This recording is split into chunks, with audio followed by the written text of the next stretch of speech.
and welcome to KnightHunter Books. We've split our haul for this month into two because it's insane. The first slice of our haul is event-related books. We've been to a couple of events this month related to, well, honestly, mostly book buying.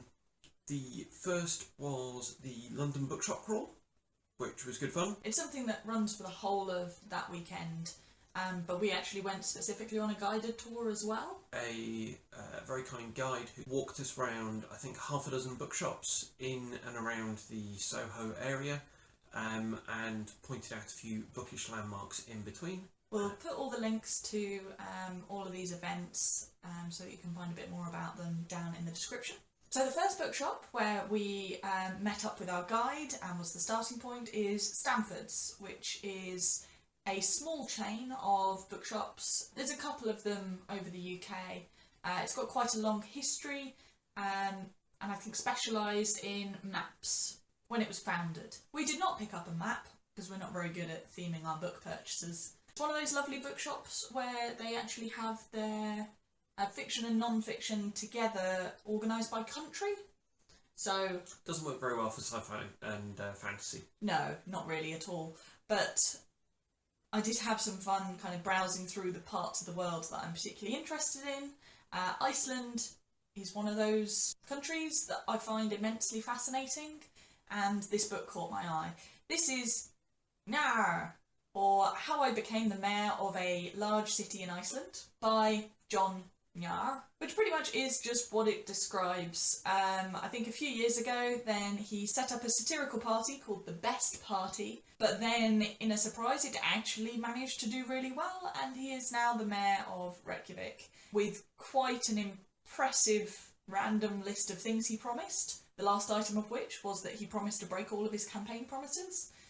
This sounds like this could be a lot of fun and also might be a little bit political, which could be interesting.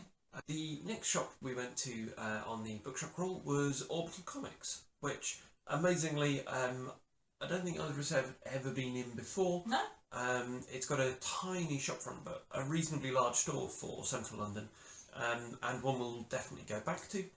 Very much focusing on graphic novels. We picked up a couple of books there, the first of which is Monstress Volume 1 by Marjorie and Takeda, described as an Art Deco fantasy universe with a lot of horror elements. And this is one we've been seeing on BookTube for ages and finally broke down and actually bought. I think the second one has been nominated this year for the BookTube SFF Awards, so who knows, we might get to the second one. We try not to start too many graphic novel series because it can be very tempting to just start them all, but this one does look good. The other graphic novel we picked up in that same shop is Pretty Deadly, Volume 1, by Deconnick, Rios, Bellaire and Cowles. I don't really know much about this, but again I've heard some really good things on BookTube.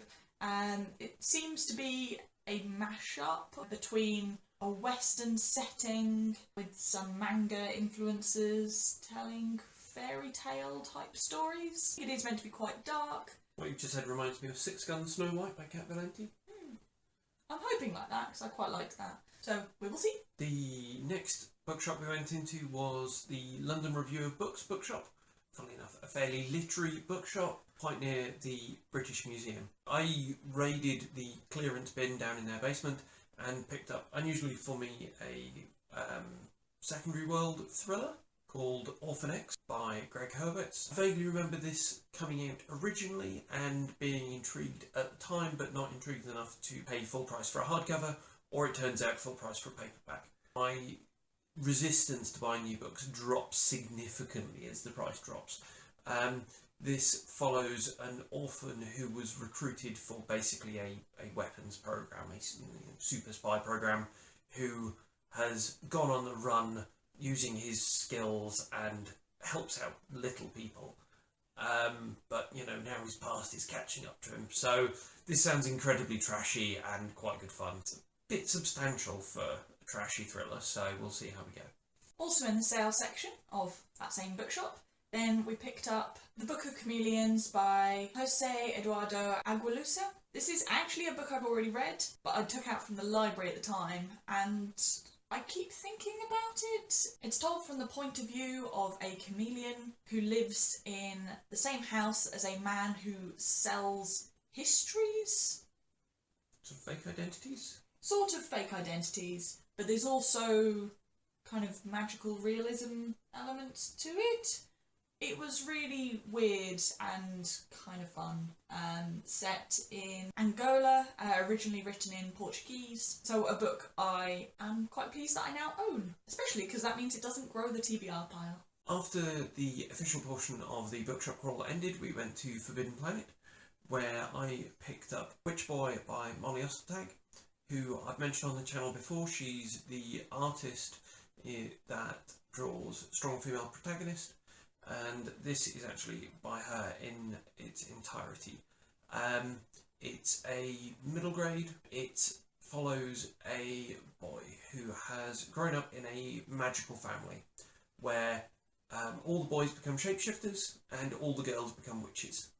He's not very good at shapeshifting, but he keeps on spying on the girls' witchcraft lessons, and he's actually quite good at it. And he has to use his witchcraft to solve the problem. So I'm expecting there to be lots in here about gender identity and family and belonging. Sounds all sorts of fun. Forbidden Planet also gave us some free books, some of which we have given to friends who expressed some interest in them, but we did keep a couple of the paperbacks. Yes, there were hardbacks in there. This is An English Ghost Story by Kim Newman, which I think is an English ghost story. It follows a family who move to Somerset to a new house. Is it a rural fantasy? Rural horror, which I think is much more common. Standard, yeah. And then the house starts turning against them.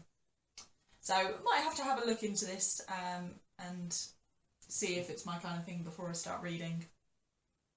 But free books. I used the word trash earlier. I think maybe that was a bit unfair.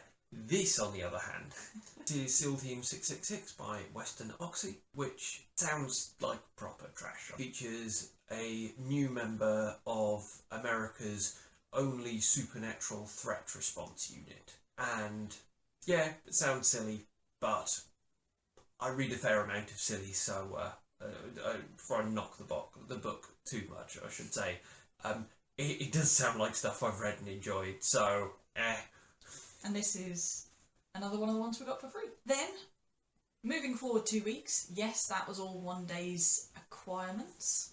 Is that a word? It explains why my back still hurts from that weekend. So now we come to the SFX Con at London Foils, where we got 4 free books, including some very new, exciting, shiny ones, and items.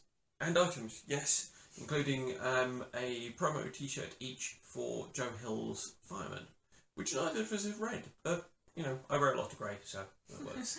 Might even push me to read the book, because I'm not going to want to wear the t-shirt outside if people are going to go, oh, what did you think of this bit? And I go, That's one way for promotional t-shirts to work. Yeah.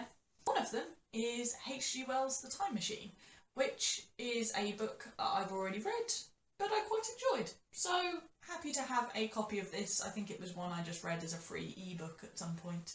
And again, it doesn't go on the tree pile. Yay! A guy invents a time machine and goes forward a really long way. A really, really long way.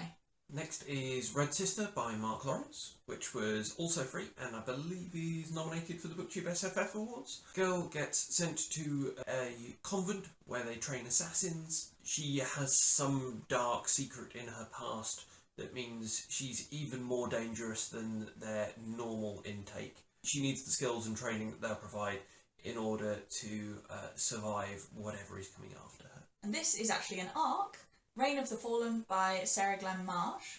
This is not a book that I'd heard anything about, but actually, having read the blurb, it sounds kind of fun. Our main character is a master of necromancy, and it's her job to bring back, very carefully, nobles when they die. If this is done the wrong way, then I think essentially zombies happen, or shades, bad things happen. Yep. More of these bad things have started wandering around and causing havoc, so mysteries and conspiracies ensue. My last one is City of Brass by S.A. Chakraborty, which is a debut novel which is also nominated for a BookTube SFF Awards. And was one that I was really excited about reading. And this is the first time we saw it, and it was in a goodie bag for free. In hardback. Yeah. The end papers on this are gorgeous. So this follows a confidence trickster, 18th century Cairo. She's surrounded by people who dream of myths and legends, and she wants nothing to do with it. She just wants out of the city, and she performs sort of sleight of hand in the streets. So, as far as she's convinced, magic is not a thing. I suspect she's going to be rudely disabused of this notion. Phew. That is half of the books that we bought in February. Yes. Acquired. True. Yeah, so lots of exciting things there. If you've read any of these, especially the ones where we got given them and don't really know much about them, then feel free to let us know if you think they'd be our thing or if you liked them. Thank you for watching. We'll see you again soon.